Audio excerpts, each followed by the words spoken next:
नमस्कार दोस्तों, मेरा नाम है प्रतीक कुमार और स्वागत है आपका हमारे चैनल नेक्स्ट कॉलम में। क्या हमारे एल्डर्स पानी खरीद के पीते थे और हम खरीद रहे हैं? आपको कैसा लगेगा जब आपके बच्चों को फ्रेश एयर कैंस बाय करने को पड़ेंगे, क्योंकि उसके बिना उनका काम नहीं चलने वाला। और उनके बच्चे और उनके बच्चों के बच्चे, उनका क्या हाल होगा आप खुद ही सोच सकते हैं। ऐसे रिसोर्सेस जैसे under water, forest, reverse, ocean, air और बहुत सारे जो फ्री में मिलते आ रहे थे, उनको आज खरीदना पड़ रहा है।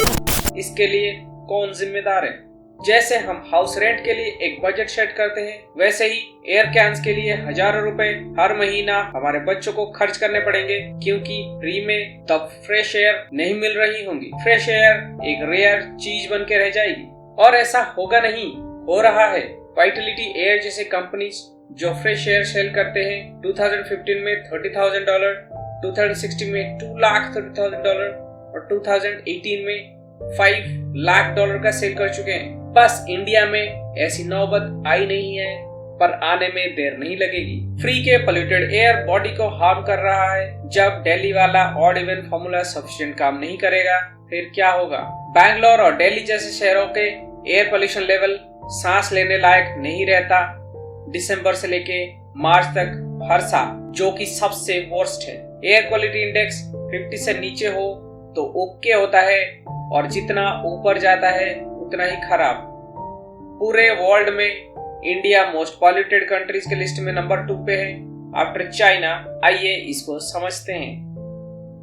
Over population.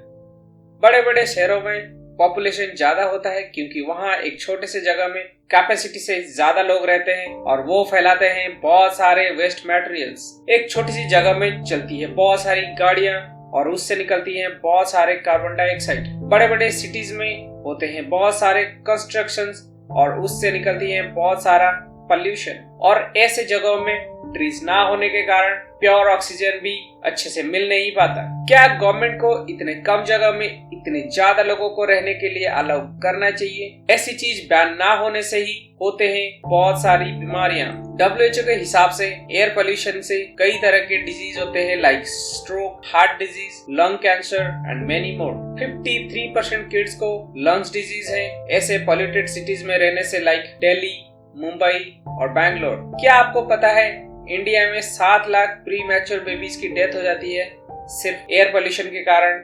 2017 में हर 8 लोगों में से 1 की डेथ हो जाती थी एयर पोल्यूशन के कारण। मतलब एक साल में लगभग 4 लाख लोगों की डेथ सिर्फ इंडिया में, और इसमें से दिल्ली सबसे टॉप में है। अगर ये पोल्यूशन नहीं होते तो दिल्ली में लोग 10 साल और ज्यादा जीते। 1972 में यूनाइटेड नेशन ने 5 जून को वर्ल्ड एनवायरनमेंट डे घोषित किया। इस साल 15th एनिवर्सरी के रूप में 2023 में ये वेस्ट अफ्रीका के कोटे इवोर में होस्ट हो रहा है, जिसका थीम है solutions to plastic pollution. Centre of Science and Environment CSE की रिपोर्ट के अनुसार भारत, चीन और नेपाल में 25 ग्लेशियर लेक्स और वाटर बॉडीज ने 2009 के बाद से अपने वाटर स्प्रेड एरियाज में 40% से भी ज्यादा ग्रोथ देखी गई है, जो इंडिया के 5 इंडियन स्टेट्स और 2 यूनियन टेरिटरीज के लिए बहुत बड़ा खतरा है। और वो है आसाम, अरुणाचल प्रदेश, सिक्किम, बिहार, हिमाचल प्रदेश, जम्मू कश्मीर और लद्दाख। इंडियन कोस्ट लाइन्स में 1/3 हिस्सों में इरोजन देखी गई है 1990 से लेके 2018 के अंदर। वेस्ट बंगाल के कोस्टल एरियाज में 60% से भी ज्यादा का इरोजन देखी गई है।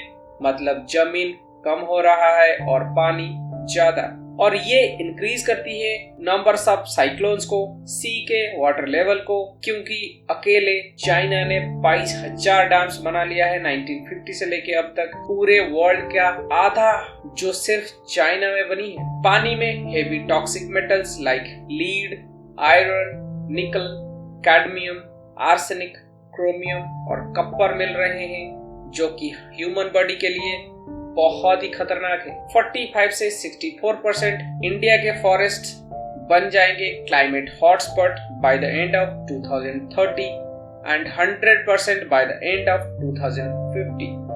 क्लाइमेट हॉटस्पॉट वो एरियाज होते हैं जिस एरिया में क्लाइमेट चेंजेस के सीवियर इंपैक्ट्स होंगे।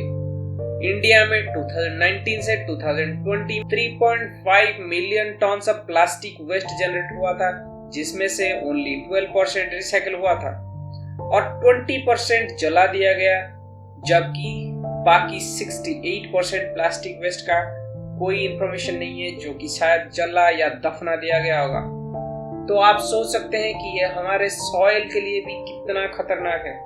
दुनिया भर में हर साल 400 मिलियन टन से भी ज्यादा प्लास्टिक का उत्पादन होता है, जिसमें से आधे को केवल एक बार यूज करने के लिए ही डिजाइन किया जाता है। इसमें से 10% से भी कम रिसाइकल किए जाते हैं।